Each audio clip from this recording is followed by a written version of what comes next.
it's Words About Books. It's your boy Nate over here. You can call me Han Solo, though, because I'm no longer trapped by a really fat gangster. Joining me, as always, is Ben. How's it going, Ben? You ready for this? You excited? I don't understand this bit you're doing. Yeah. So I'm gonna cut this part. Oh. Was he fat? He was fat, Ben. He got a little less fat because they put him on some one of those new diabetic drugs that also makes you lose weight. Well, he takes a lot of pictures of himself from like the neck up then. Yeah, he's also got a weak chin. A very weak chin.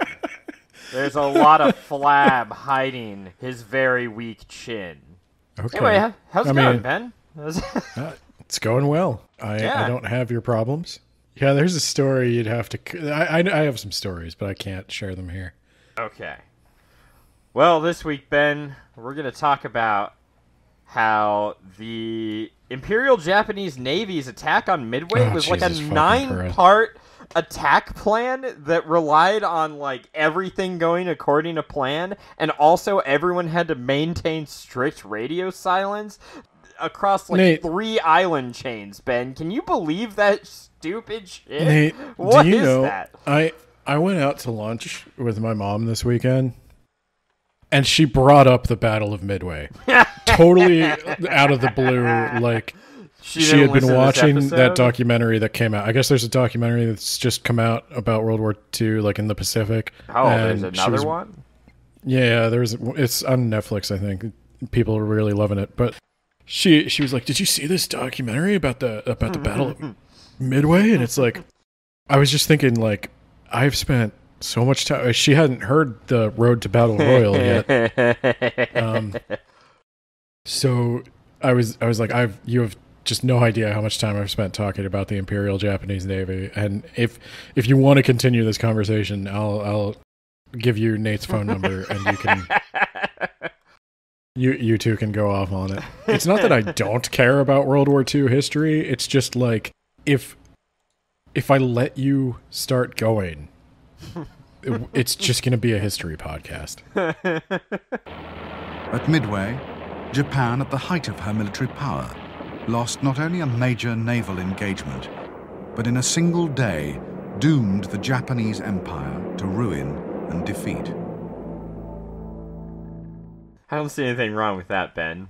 Let's start talking about history as if we understand. We'll pick some history neither of us are familiar with, and we could just kind of guess what we think probably happened. That's going to get offensive real quick. Oh, yeah, it is. So, Battle Royale. We're here now. The road is over. We have arrived at our destination. Yeah, what a destination it is. Look at all the corpses and shattered dreams and broken childhoods. And so how do you want to start it? Do you want to talk about your favorite scenes from Battle Royale? Yeah, let's do We all know that. what the competition is. I'm going to say, like, right now, just real quick, if you haven't listened to the first episode, The Road to Battle Royale, you need to. I'm not gonna restate what the game is. I'm not going to restate the setup or anything. We're in the game now. Kids are killing each other. Also, I guess a repetition of the content warning. Kids are killing each other. If you're not here for that, I totally understand. You're probably a better person than I. Yeah. You have a free pass to skip this episode of Words About Books. So, what's your favorite scene? Let's go with that. Oh. In chronological order. What are your favorite scenes? Chronological order. You know I don't remember any of the chronology More here. or less chronological order. There's only a couple of events that really like change the landscape. So, try to just separate it into like a beginning, middle, and end. Well, shit. That's hard because I can remember the middle and the end. I don't really remember much about liking anything at the beginning. I guess I like that guy slowly realizing that Kazuo was in fact not going to lead his gang to overthrow the government, but instead he is going to butcher him just like he killed all of his other friends. And he's putting the pieces together while he's standing in one of his friends' blood, going like, No, man, I wouldn't betray you. I can't believe he betrayed you, though. That's really weird, and, you know? Scene. Rocky Beach on a moonlit night. Kazuo Kiriyama sits atop a mountain of corpses, all of which were people formerly loyal to him. His friend walks up to him and asks, what's this? And Kazuo just looks at him and smiles. And his friend has an extended flashback. Does he smile? I don't know. I imagine he smiles. I think that was the whole point. He realized... You're right. He doesn't have enough emotion to even smile. I've never seen Kazuo smile in my life. Oh god, he killed all of them. Dead. Yeah. Just gets blown away right there. That's a memorable kill. I agree with you. So I would say some other memorable kills are... I've got to go with Mitsuko's first kill. Where she pretends to cry and she's like, oh god, we're gonna save each other. And then the other girl's like, I thought about killing you, I'm so sorry. And there's a hook in the back of her head. So this scene goes, there's a girl who has a cell phone. And this is, I think, like I said, late 90s, early 2000s at the latest. I thought it was cell 99, phones so yeah. Yeah, I think it's 99. So cell phones are still kind of rare. Pre-9/11 world. It's a pre-9/11 world. I mean, 9/11 might not have even happened in this. No, universe. It probably would happen, but it would be someone else. So, what would happen if the Soviet Union never got involved in Afghanistan? Because they were defeated by the Japanese. I'm not starting this with you. I'm sorry. After Leyte, the United States Navy would command the Pacific Ocean, and there would be nothing the Japanese Empire could do to save itself from total defeat. That means the Japanese would have had to invade Afghanistan. That's true. The girl has a phone. She has a cell phone, and they said that all the phones on the island are disconnected, but she wonders if her cell phone might work. So she tries to call her dad. Dial 1-800-COLLECT. Aren't all collect calls the same? That's just jibber jabber. 1-800-COLLECT saves at least $1 or $2. I pity the fool who don't use 1-800-COLLECT. Me too. That's so easy. And she calls, and it rings, and somebody picks up. Ahoy, ahoy. And it's Sakamochi, the guy who's running the game. And he's like, yeah, I told you it wasn't going to work, blah, blah, blah, blah, blah. And she hangs up.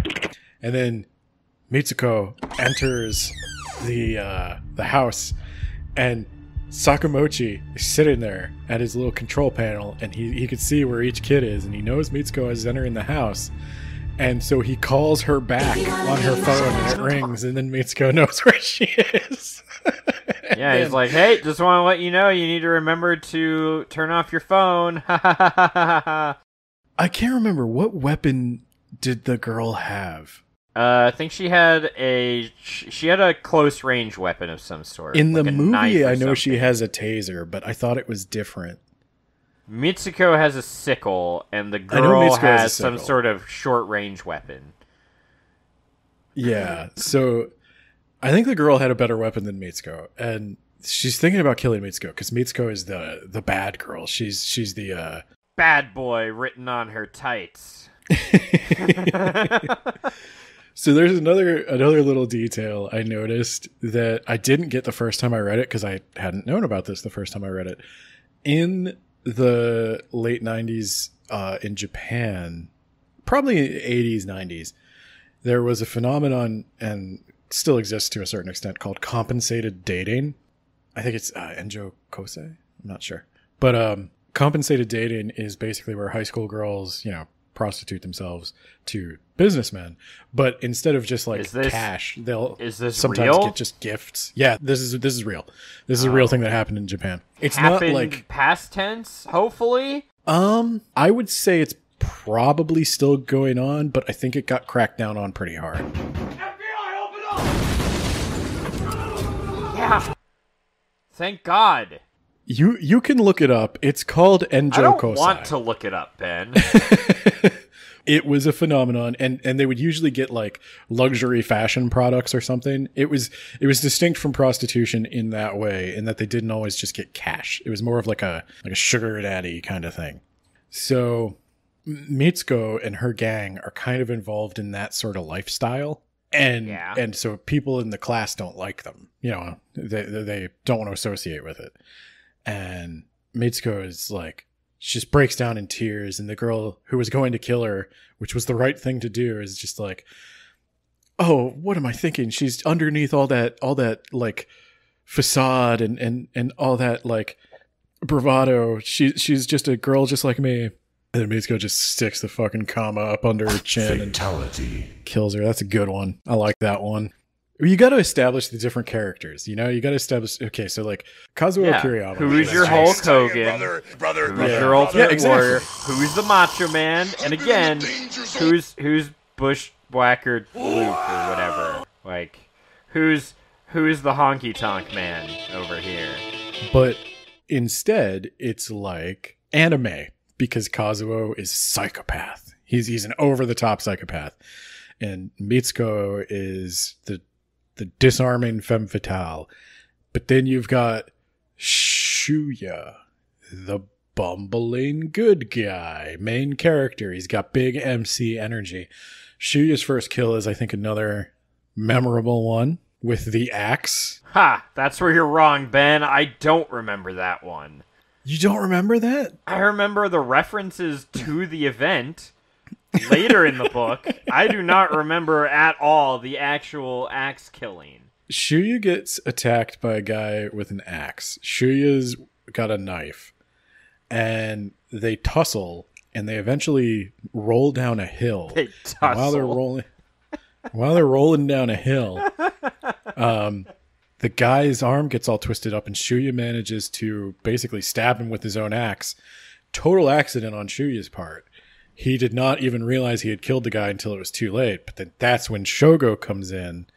Another guy is about to come kill Shuya, and Shogo comes in and shoots the guy's arm off with a shotgun. Shoots his arm off.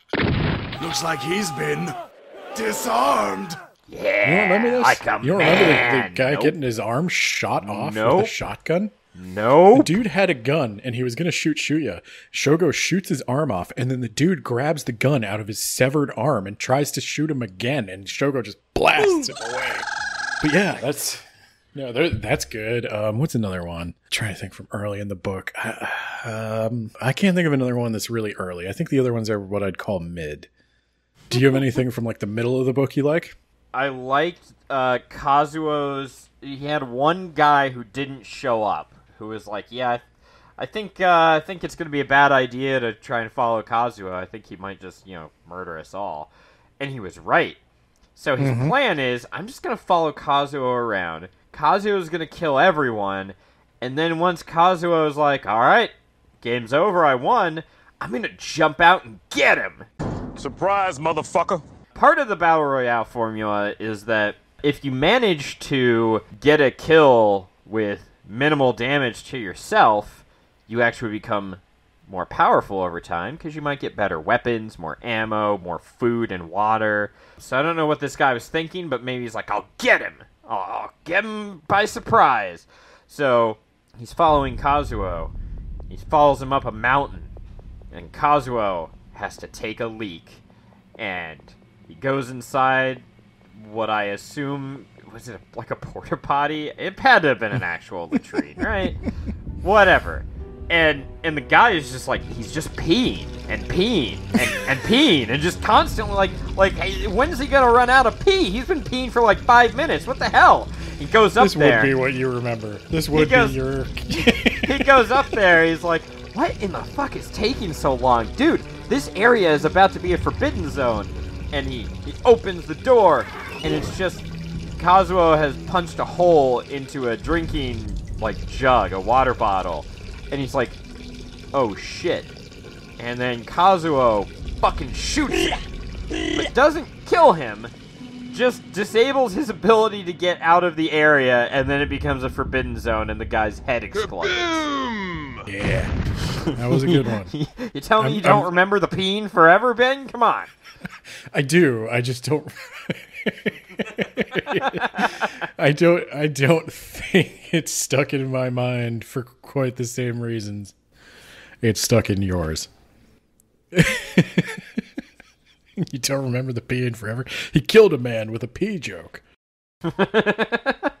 And then, middle of the book. So there's another one. Yeah, I got one. And this one was kind of like, they're doing all of the various relationships and all the various scenarios you could think of with a setup like this. And the one is one of the girls from Mitsuko's gang had a boyfriend who was kind of getting her out of the life. And I forget their names.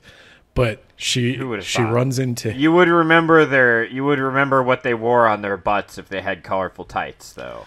I would, but they're all wearing sailor suits and they really should fix that. Junior. So she runs into this guy who was dating her, who she loved him and she was going to quit all this stuff for him, and she has a gun and he has like a crappy knife or something. Yeah, he has bullshit. Yeah.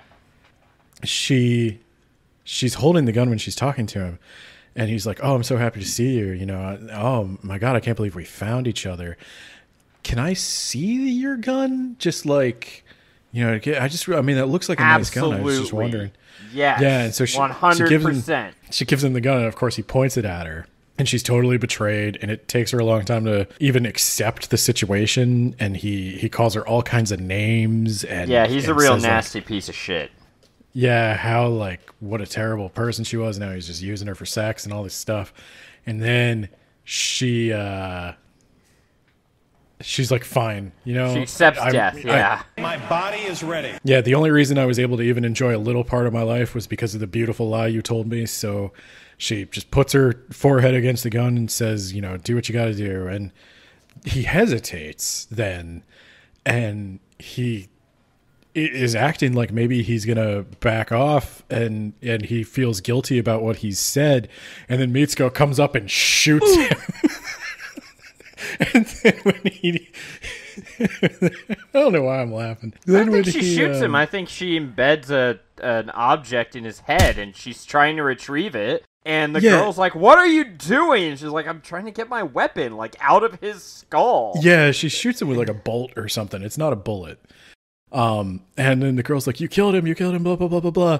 And then Mitsuko's like, I saved your life. He was going to kill you. And she's trying to play it off like, I saw this guy with this gun to your forehead. And I was so concerned for you that I had to stop him. And she's fighting. And then Mitsuko gets the upper hand. And she's like, you know, the only reason I killed him was because it looked like he finally might not kill you. And then she kills her. Yep. And I was like, oh, Mitsuko is she's a good villain. She's a good villain. So later, towards the end of the book, there are these two people. She sneaks up on one of them while he's going to the bathroom. And she's gonna, like, get him with her sickle. Because she wants his gun. And then, from behind her, another guy's like, what? And that alerts the guy she's hunting. And she's like, oh, fuck, I didn't realize there were two of them. Shit. So they take her captive because she manages to convince them, like, please don't kill me. And then she just, like, turns them against each other with her feminine wiles. She tries to seduce one of them and then goes for the weapon that he had, but he's too quick for her. So instead, she bails and told his friend that he was trying to assault her. And then one of them's like, if you're telling the truth, give me the gun. And it's like, what? No, I'm not going to do that. What do you mean if I'm telling the truth? No, I'm going to shoot her, get out of the way. Look, just give me the gun. Just let me see your gun. Okay, yeah. Just for like a minute. Just for like a minute. Just for like a bam. Yeah. Bam, bam, bam, bam. Yeah, he gets him out of the way and shoots at Mitsuko, but then good guy jumps in front of the bullets probably while yelling, "No!" And then that gives Mitsuko enough time to get his gun, blow away that first guy, and then put second guy out of his misery. You know what we just glossed right past was the two girls with the megaphone. Yeah, but they weren't that great. No, like, it was everyone, just so don't dumb. attack. Bam, dead. Yeah, like in the spirit of covering every possible scenario, these two girls get a megaphone and they're like, "I bet nobody really wants to play this game. If we all get together, we could figure our way out." And they get their megaphone and they're like, "Everybody, we're right here on this very visible mountain. Just stop your fighting." And then Shuya is about to run out and try to stop them, and Shogo is like, "What in God's name are you doing?" He's like, "They're already dead, Shuya. They're already dead." yeah, this is done. And Shuya's like, "We can't just let him go." And so Shogo, fires into the air a couple of times to try to scare him off. And they hear the gunshots and they're like, "No, stop fighting, guys. We don't have to." And then, of course, Kazuo comes up and just mows him down. Yep. So, I didn't care much about the scene, Ben. But, just like in the movie, body armor is magic. You can fire an entire magazine into body armor, and the person wearing the armor will be unfazed. Do you think it's just because we're Americans that, like, we know stuff? I don't know. Because obviously the guy who writes this book has no idea how body armor works. Virtually every body armor. I know there's, like, plates that soldiers wear that each plate can take a bullet, but even then they can only really take one. Once it's cracked. The structure is compromised and it doesn't stop any more bullets. Also, those plate vests weigh like 100 pounds. That's why they're trying to create a vest that was maneuverable and would harden on impact with the bullet. So yeah. But that wasn't a thing in 1999, and I don't even know if that's a thing now or if that's still theoretical. No, Kazuo Kiriyama is wearing a traditional Kevlar vest, which takes one bullet. And he wears it after he killed the previous owner by unloading upon him. Yeah. Actually, two people, I think, unload on him. Yeah, once the fibers... Because, like, a Kevlar vest, I mean, it's Kevlar. That is the material. But it's a weave. It's like it's designed to slow the bullet. And then once those fibers are compromised, like once they snap, they don't grow back. Yep. No, they're magic. Yeah, it's magic. They're magic. That's how it works. He's got a bulletproof vest. He's got, like, he picked up a video game bulletproof vest that had, like, 50 hit points left in it. Right. Started with 75. There's so much stuff like that with the guns and everything where it's like, this is just... You have no idea how any of these weapons work. You've never seen a gun. There's another thing that got me was Shinji Mamura. He takes apart. There's a lot with the hacking scene too. He's got a laptop and a phone that he's using as an antenna to connect to the network, the global internet, I guess. And he's trying to, like, hack into the main frame. And I'm getting hacked. A port scan? No, this is major. They've already burned through the NCIS public firewall. Well, isolate the node and dump them on the other side of the router. I'm trying. It's moving too fast. He did a flawless hack. How could they have figured out, oh, wait, my caller has a microphone in it, and they're listening to everything we're saying because I'm an idiot. Yeah. But no, he has the laptop is a Mac. Yeah, a MacBook, Apple Macintosh 2, I don't know. This was before Steve Jobs came and saved the day, came back to Apple and made Apple, single-handedly, of course, made Apple a cutting-edge company worth $1 bajillion. I'm not knocking that he he used a Mac laptop to perform the hack. I'm knocking that somebody on the island had a Mac laptop when they're like embargoing the United States. Ben, we've been over this. Forget? We've did been he forget over it's an this. American company? Yes, he did absolutely forget that. Oh. We've already established he did no world building or put no thought into it. He was just like, all right, an alternate reality where Japan didn't lose World War II would have all the same companies and technologies that we have today. Only Japan would be run by assholes. We also there is a little bit of world building though, because there's a weird point where the action stops kind of dead. And Shogo just explains the history of the world. Let me explain my philosophy on why I might want to partner up with you and why you might want to partner up with me. See, maybe I am actually just going to use you to win and then I'm going to kill you. Or maybe, perhaps, here's another thing. Think about this. What if I'm not going to do that, but instead I'm going to have you fight all my battles and die? And you are just going to use me to do the same thing. And I don't trust you, and you don't trust me. And it's the fucking, I almost said the trolley problem, but that's not the problem it is. It's the one where if... The prisoner's dilemma? Yeah, there you go. The prisoner's dilemma. You know why I thought it was the trolley problem for just a brief moment? Because they kept talking about the prisoner's dilemma on a fucking one person got a train. trolley lever in their back? No, that would be funny, though. No, it was because they kept talking about the prisoner's dilemma in that book with trains in it. You know what I'm talking about. So, I wasn't even talking about that conversation. I wasn't even talking about the meetup conversation. I was talking about the one where he explains that they've actually been told that their dictator is like the 300th dictator in an uninterrupted Japanese government that goes back to samurai times. When in fact, in reality, like they're not even told that World War II happened, but it did happen, kind of.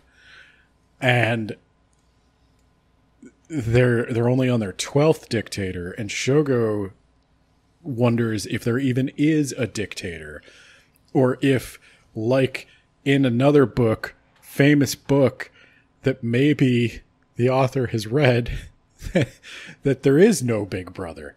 It's just a guy in a mustache whose picture we took. In reality... What?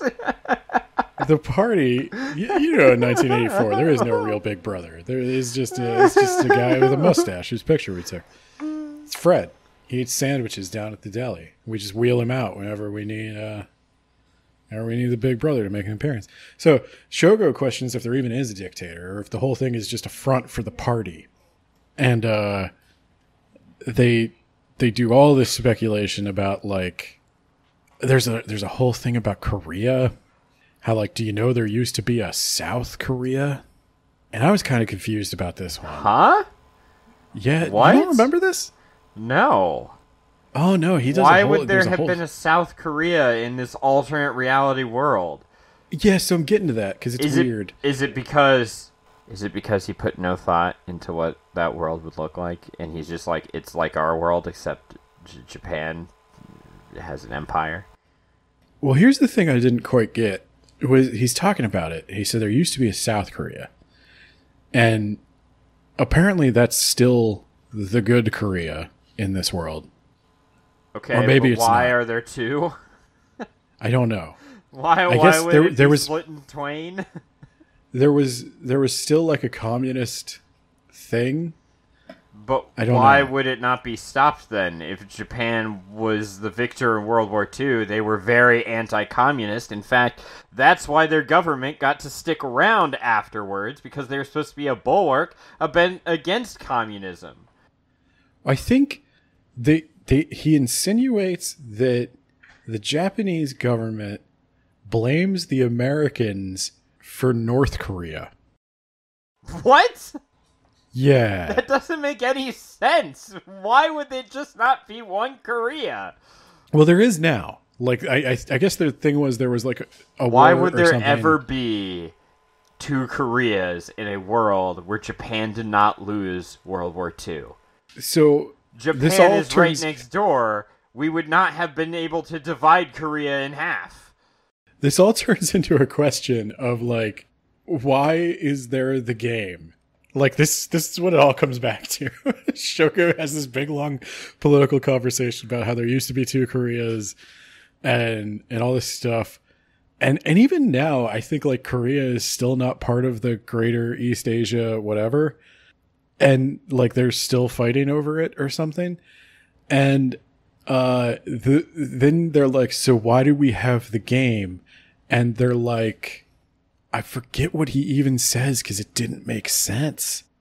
I even listened to it again. Like, I listened to it again while I was riding my bike today just to see if I could figure out what the hell he was talking about. And he rationalizes that the game is like I don't know, like a power move or something. Okay. I can't even remember what he said because it just doesn't make any sense. A power move. No, we've established that this is a paper-thin premise to just get to a bunch of murdering.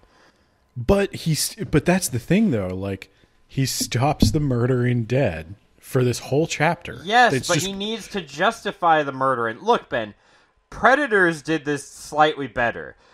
People wake up, they're falling from the sky, they have to pull open their parachute, bam, they're on an alien hunting reserve being hunted by aliens. Done. Do that, except Battle Royale, that's Fortnite. They open their parachutes.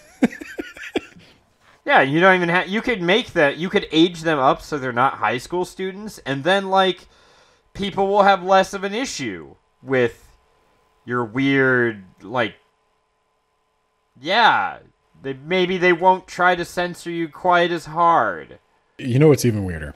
Is that in this world, Shuya is quoting Bob Marley. I remember that. Who's Bob Marley, Bob Dylan, Lenny Bruce, Bruce Springsteen. All of these people still wrote the exact same songs. Yeah. I don't see what's wrong with this, Ben. I have no idea what's wrong with this. No, that makes perfect sense. But it's all in the same chapter. Because they have the political conversation, and then they have the conversation about what rock music is. They're trying to explain to Noriko, who has never heard rock music. But they still have idol pop. They still have Japanese idol group. I don't know what this means, music. Ben. I guarantee you've seen idol groups like IDOL. Yeah, I mean, I knew what you meant when you said idol. I didn't think IDLE, Ben. Like, they were just music groups just sitting around doing nothing and getting paid. But it's the ones where it's like a girl band. There's like 4 girls. They all wear costumes. They're usually okay. So it's the Backstreet Boys, but with girls. Got it. Yeah, basically. It's or the Spice Girls. Yeah, there you go. Got it. Why would they have that in a dictator-run in a world regime where they can't have rock? Yeah. The government doesn't allow rock music, but it does allow pop music. It's almost like he didn't put any forethought into what a world would look like when you have the dramatic change of what if Japan didn't lose World War II. And he just wanted to have a bunch of kids killing each other, but he needed to be like, well, why would they kill each other? What's the reason? I know. We'll kidnap them, and the government is just, like... super evil. I think he wanted to say something about fascism in Japan. I just think he didn't. Like, I don't know. I don't know. It just is weird to me. I think he wanted to say something. I really do. I think he thought the game was plaulible. I don't know. I don't know anymore. It's called Fortnite. He did a good job. Hey, I liked when that one girl was like, I've got a secret weapon in my pack. It's poison, and I'm just gonna put the poison in this little thing of soup for Shuya, and he's gonna die, and we're all gonna be safe. And then one of the girls is like, hey, I'll just taste it real quick. She eats it and just blah, and she's down, and then all the girls are like, who did it? Who was it? And just everyone kills everyone else. I almost didn't know if that was going to be in the book because I remember it from the movie, and I was like, shit, we haven't gotten to that point yet. Yeah. No, that scene is excellent in the movie. The movie does it so much better. Absolutely. I mean, those girls, like... I think she also kills herself in the movie, right? She's like, I didn't mean to do it, and she just jumps off the lighthouse because she can't live with what she did.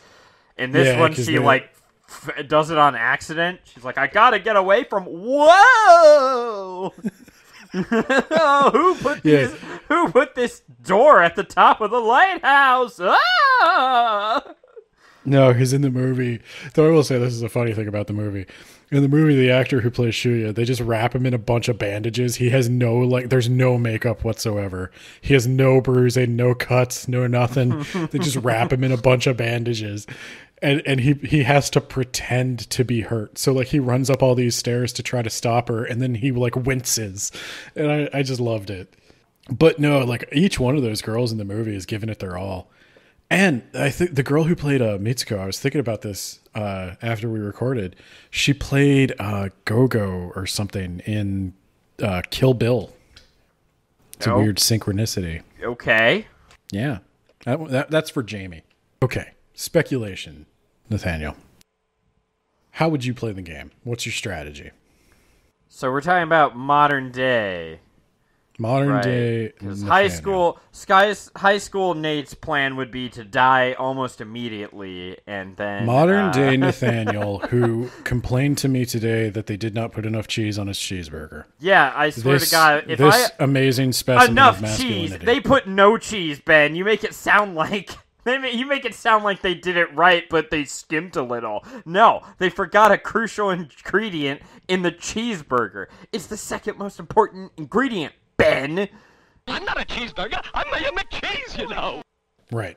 Yeah. Right. So if you're I given open bread and water and told to fight to the death. If I open my today. day pack and my cheeseburger is just a hamburger, I'm gonna be very mad. They literally gave them bread and water. You're fucked. You're still fucked. Okay. Well, my first thing would be I gotta go to one of those houses I saw on the island to see if they have any cheeseburgers in their fridge. I'm gonna hang on. I'm gonna see. Okay. I found a thing that will give you a randomized weapon. Oh, I was gonna say I had the exact same thing, Ben. I'm gonna give you a weapon. All right. Do I give you a weapon? Is that what we do? Yeah. All right. Okay, so you have a shamisen. It's the 3-string kind of banjo. Okay, perfect. Do I have any bardic magic to go with this, Ben? I'll give you you can once a day you can cast bardic inspiration. All right, Ben, let's see. What did you use? Because I just pulled a list of the weapons from... Well, we'll get the same... You got to use your own thing. I'm not revealing my techniques. You're going to have to hack my cell phone tower. Did you cheat? Did you cheat and you just put a bunch of really shitty weapons on there, Ben? I didn't. I'm using somebody else's. Okay. So you got 29, right? You're yep. Ben, I promise you, I swear to God, I did not do this in response to what you gave me. Okay. You got a banjo. Did I really? You really got a banjo, Ben. Oh my God. Oh my God. That's like... I have shivers right now. Oh my God. That's right? That's fucking weird. That is so strange. So we each have different banjos. We're fucked. How disappointed are you going to be when we team up? Like, we agree to team up, and we're like, okay, what did you get? And it's like, well, I've got this banjo.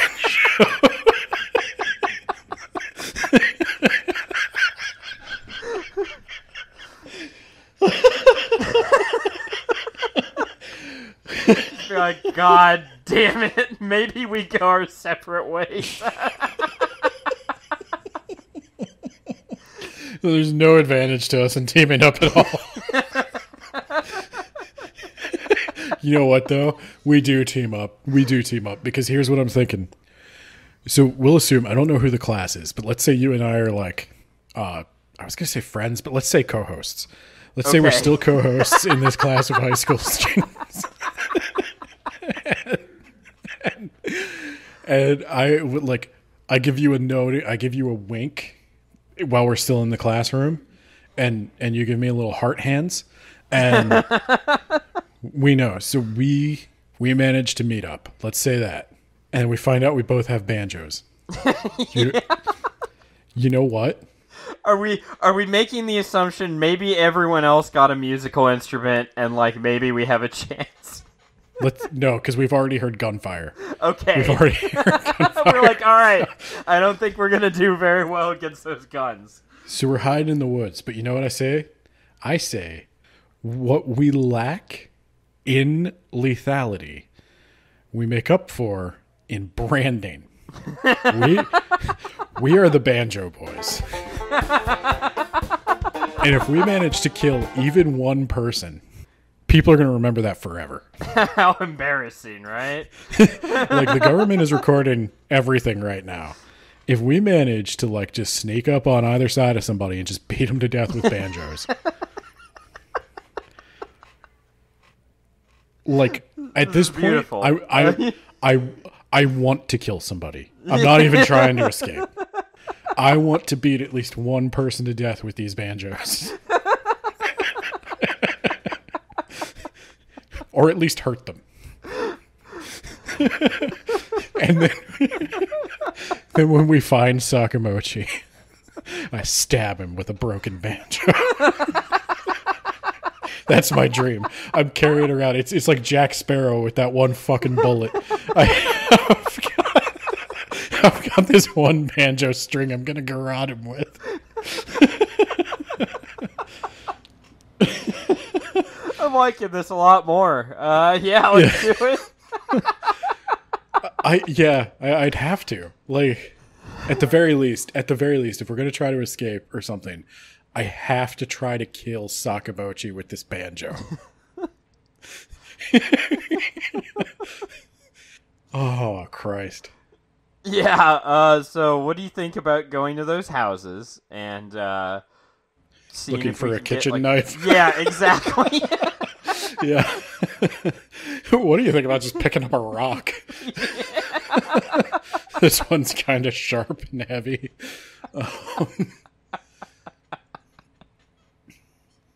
Yeah, so like, what's your bushcraft skills? My bushcraft? Yeah. Can you make a tent out of pine needles or... I could start a fire. Can you really? I could start a fire. You could start a fire without a lighter? I could start a fire without a lighter, but I need some sort of material. So let's go over to those houses. Okay. See what we can find. If we could get some matches... I can't wait to see you start this fire. If we could get some matches... Yeah, I could start a fire with matches. We could use this banjo. We can burn the fucking banjo. We could sing camp songs around the fire and draw our enemies to us. That's what I was thinking. What if we just light the woods on fire? You know, that's not a bad idea. If we just start a whole bunch of fires, and then we go hide in those houses, right? And then if people come into the house, we just jump them with banjos. Well, hands down, like what I would do when I played any kind of Battle Royale video game is I would find a house or like someplace with like one way in, and I would camp until I had to move.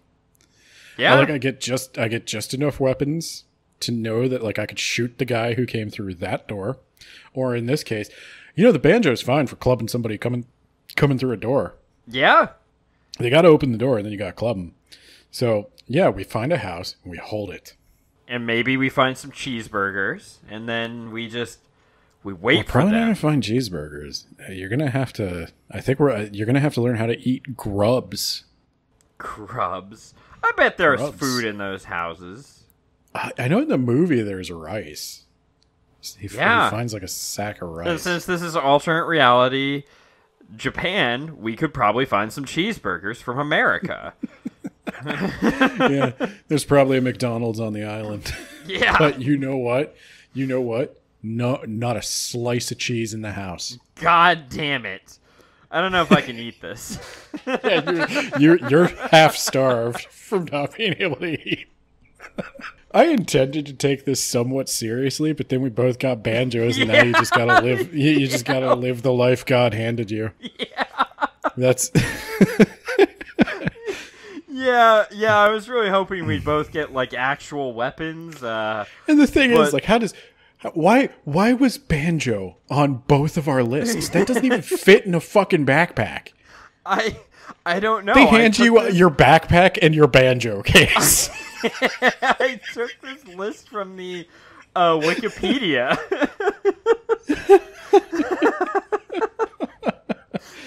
Oh, God.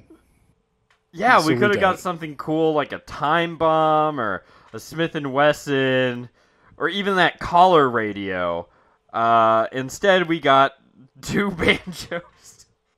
I wonder, like if I was legit gonna try to escape, the first thing you gotta do is try to experiment with the collars, which means you gotta find somebody else. And disable them. Well, ideally, like, we scoop a body. Like, we hear the gunfire, we wait a little bit till pretty sure everybody clears out, and we go scoop a body, and we see if we can get the collar off. Yeah. Because, like, I would wonder if the collar deactivates when it thinks you're dead. So then we would just have to practice our yogic breathing, slow our heart rates down, and we can pretend to be dead. Then the collars will disable. Well, how does it read if you're alive or not? If it's just like reading your pulse, could I just like sneak several layers of paper between your sensor and my pulse?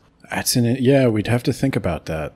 And you know what we could do? Because I would not assume that those collars didn't have microphones. We could use our banjos to annoy the shit out of Sakamochi, and he'll want to stop listening to us. Sakamochi's going to hear us trying to play those banjos. Yeah. Like, you're not going to hand me a banjo and have me not play it. I might even taunt people with my banjo. Like, once we find the house, I just start playing the banjo, and if I hear somebody creeping in the woods, I start yelling obscenities at them. Where'd they get that megaphone from? Could we perhaps play banjo into the megaphone? You see if we can psychologically break them. Yeah. No, I'm really glad we went with our adult selves so that we had some sort of advantage. I don't know. I guess it's tough to imagine, like, without, like, a class of other people.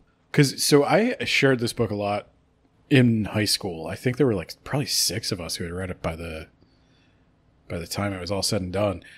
And, in high school, there's a wide gamut of athletic abilities. Amongst people my age, there's a very narrowing gap of athletic abilities. Most people are well past their prime. I think I exercise more than most, I would say. Yeah. But, you and your fucking legs, Ben. Yeah, I mean, I wonder, like, how in, like, Battle Royale video games, it's usually, like, a circle that closes in? Yeah. Like, I wonder if you could do that with this game, is, like, sort of see where the squares are going and, like, guess which one's going to be the last one and see if you could find, like, a good spot in there and to, like, lie hide out. and wait with your banjo. Yeah, then you lie and wait with your banjo. I'm not going to lie to you, dude. Let's say we get a bunch of other weapons. Let's say we get a gun or something. And like, the final person is laying on the ground, disabled. Do I get greedy and go for the banjo kill? I do. Absolutely. And then at the end, this is our pact. This is our pact between you and me. At the end, we throw aside all the weapons and we fight banjos. Only banjos. Banjo only. We have a duel to the death with the banjos if we're the last 2. Yeah, okay, let's do it. Yep, banjo on banjo action. Yep, that's how our Battle Royale goes. It ends in a banjo. It ends in dueling banjos, but not how you think. What if we tried to do the music? We're gonna end this with music. I'm glad fate gave us. We couldn't Banjos. plan that. It never would have even occurred to me to plan that. That was meant to be. So let's talk about the end. We gotta talk about the end. All right. So was Shogo going to betray them? Let's put it all to the test. He's had this secret plan he can't tell them about because unlike Shinji, it occurred to Shogo that they're listening to the conversations. And they, of course, Kiriyama, final guy that they gotta take out. They unload just all of the bullets in the world against him in a car battle to the death. And Shogo, please stop shooting him in the chest. He's obviously bulletproof in the chest for some reason. Was he blinded in the book? I can't remember. I can't remember either. That happens in the movie. I want to say he was partially blinded, like in one eye.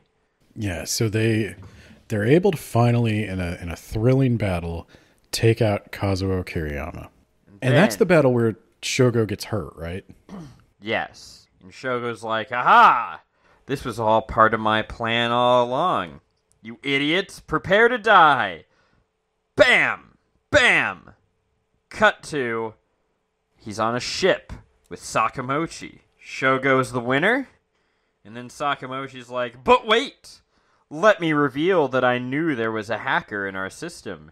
And we detected the hacker with our backup hacker detecting system that detects hackers. And now we know that you know that there was a microphone in these collars. And now we know that you know the specs to these collars.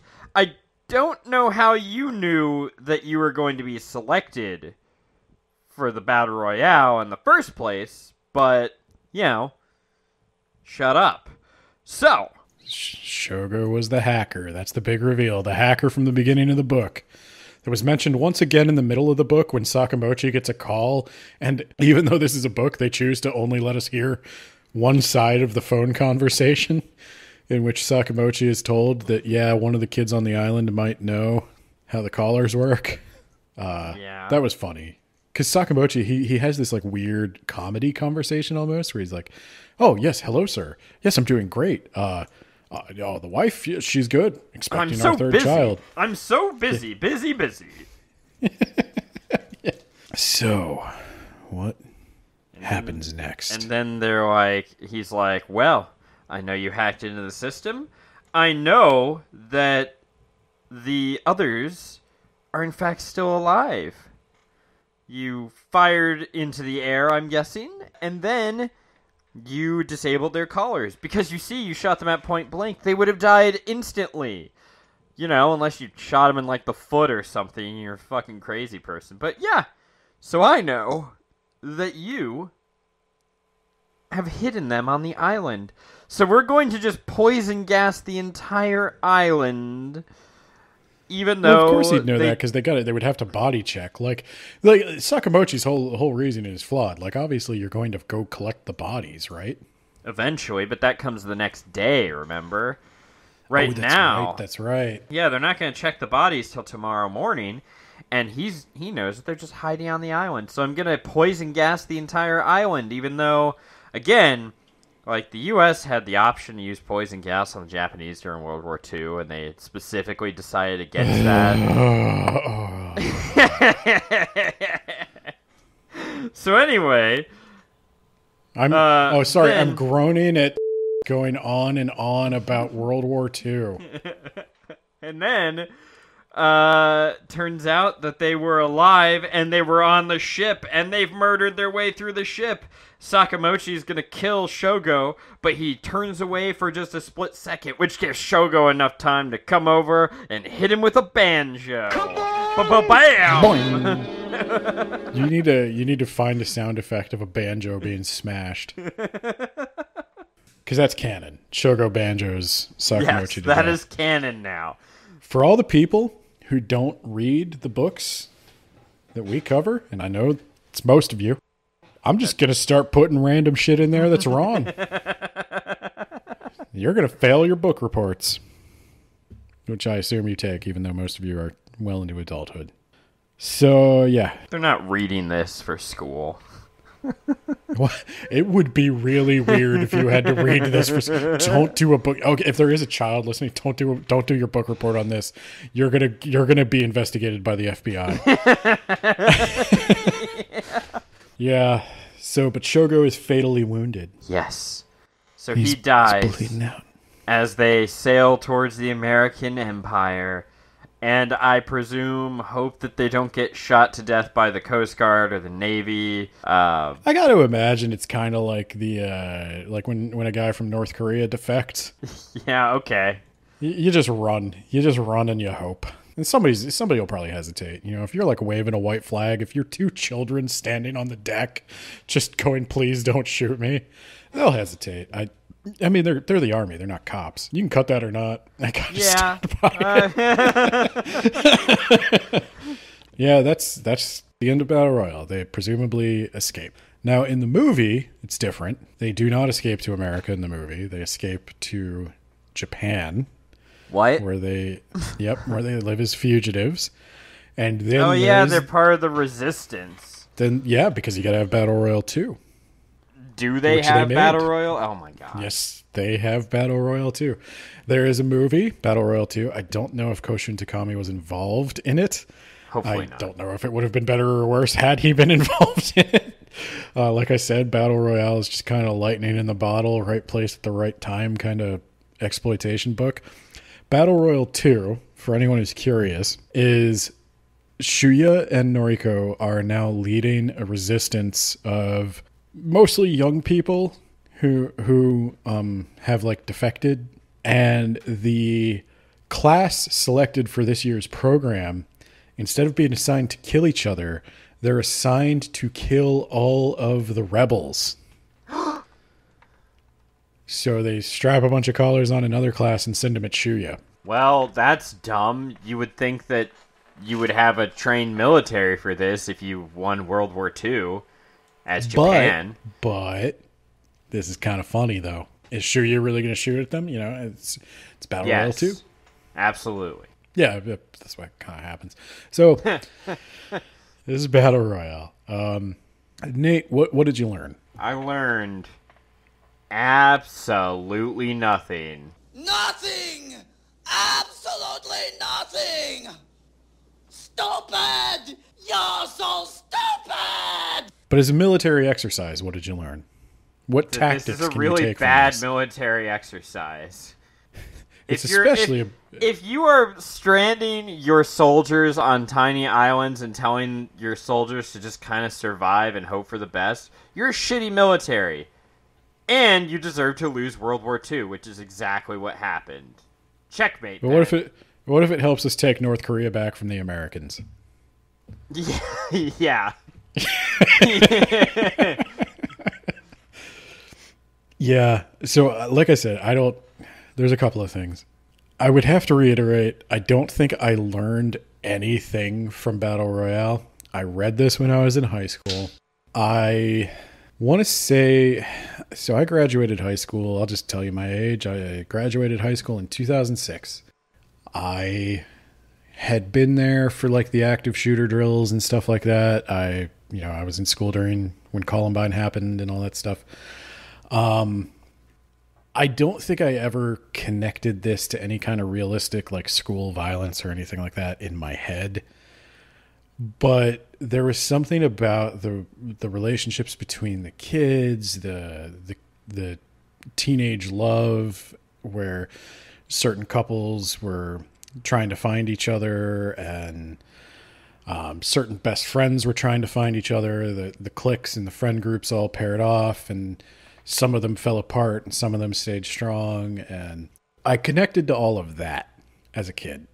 High school can kind of feel like a battlefield when you're in it. I unfortunately, it has become literally a battlefield for too many people, which is why I don't necessarily know if this book is still as cute as it once was. Like, You could get a kick out of reading it. It is exploitation. It's horror. It's just splatter and gore. It's not really trying to do anything.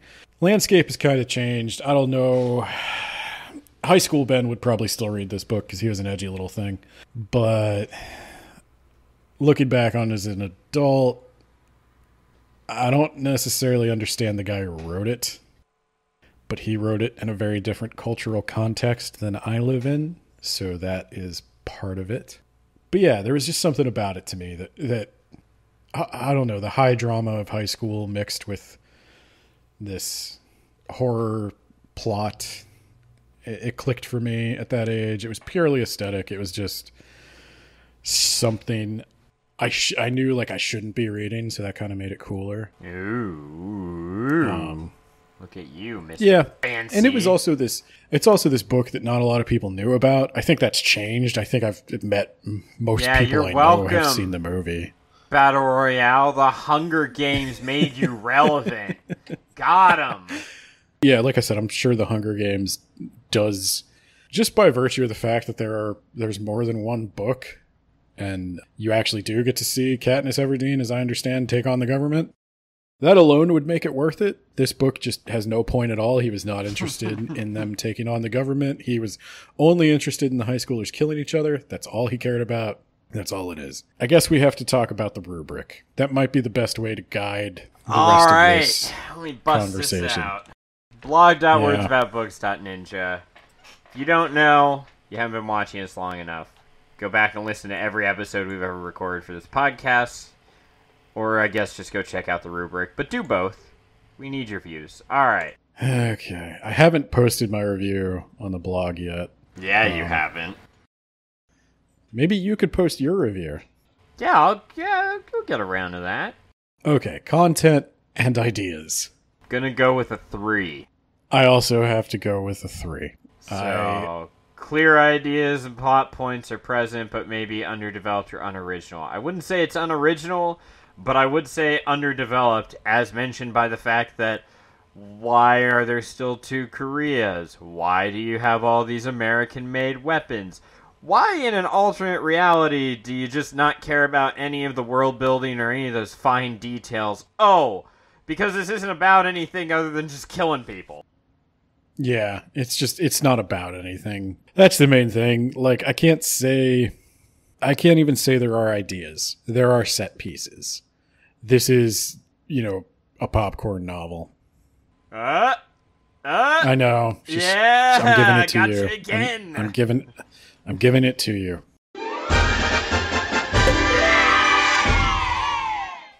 Organization. Let's see. Kind of want to say like a 2+ or maybe a 3. I'm going to go with a 3, but I kind of agree with you. It's a little generous. Like, for me, I think setting up all the high school bullshit and drama is needed. I think I need to know who these kids are, and when I was a kid reading it, I could relate. Like, there are just certain archetypes that we tend to fall into in high school. Yeah, I think I'm going to go with a 2+, Ben. I'm going with a 3. I think the pacing is just a snail's pace at the beginning. And like you said, there are chapters where they're like, well, let's stop and talk about the philosophy of what we're doing. I think this is where I'm probably being a little contrarian here, but that's the charm of the book.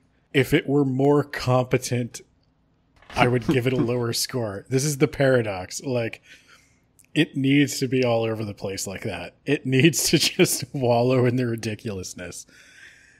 But I understand. I'm giving it a 3, though. I think I can justify it. Use of language? I don't know. This is a tough one. This is a tough one because the only other book we've ever read in translation is the Gabriel Garcia Marquez one. Or whatever his name is. Edit that. Yeah, I think that's right. I think that's right. I'm going to say a 2. So I don't know if in Japanese it is better. So I want to be clear. I only have the translation. I've not read this in Japanese. My Japanese is not nearly good enough to read a book like this. But just based on the way certain things are written, it seems kind of clunky, disconnected. there is a better way to tell this story, and the fact that this is where the it's not a story, it's a series of set pieces sort of comes to bite it in the ass. Yep. Switches perspective just randomly. Yep. And so it doesn't have a good through line. It doesn't flow. It's basically just a series of short stories. Yeah, I think a 2 is probably right where I'd put it. Personal preference, Ben. You know where I'm at. Are you giving it 20 points? It's a 5. I love this book. It's a guilty pleasure. It's 100% a guilty pleasure. I know the subject matter is like as not politically correct as it could possibly be. It doesn't reflect any of my personal beliefs. I don't want kids to fight. I don't want there to be violence or anything. But as a B horror movie, I love it. Where do you think I'm going to put, Ben? I think you're going to put maybe like a 3. Yeah. Maybe a 2. Yeah.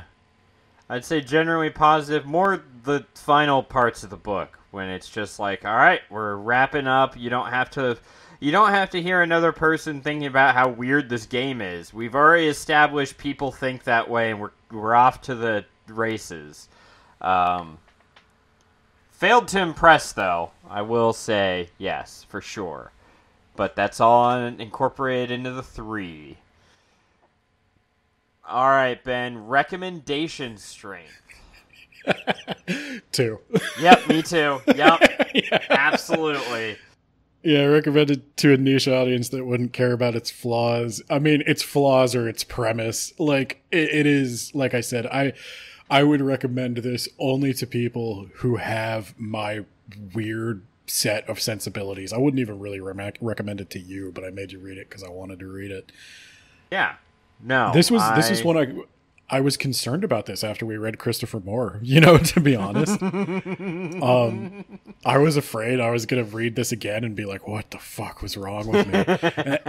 And I read it again and I was like, nah, I still love it. It's still it's terrible.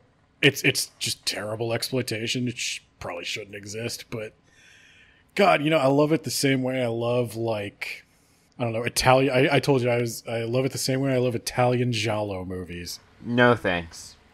No thanks. Yeah, they're all terrible exploitation. It's you got to separate your fact from your fiction here.